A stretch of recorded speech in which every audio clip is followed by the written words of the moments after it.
Yamkini familia 600 kutoka vijiji vya Onkolde, Galili na Gaza vilivyo katika eneo bunge la Garsen katika kaunti ya Tana River wanatarajiwa kunufaika na maji safi kufuatia uzinduzi wa mradi wa maji uliojengwa kwa gharama ya shilingi milioni 50. Na akizungumza wakati wa uzinduzi wa mradi huo, mwenyekiti wa shirika la ustawi wa maji la Pwani Dr.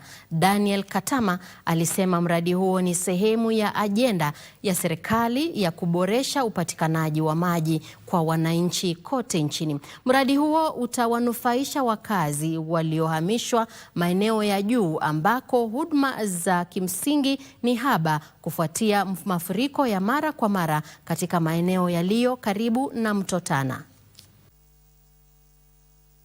Mradi huu ni wa takriban milioni 50 na utakapokamilika kutakuwa na piping ama mabomba ambayo yatapitisha ile maji katika takriban kilomita 3. Wakati wa mafuriko kuna familia nyingi ambazo zilikuwa zimekuwa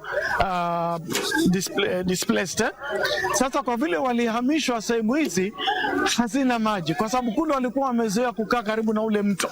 Kwa hivyo hiyo pia inachangia zaidi katika huu mradi kuhakikisha kwamba unaletwa mahali ambapo tunaleta maji karibu na watu.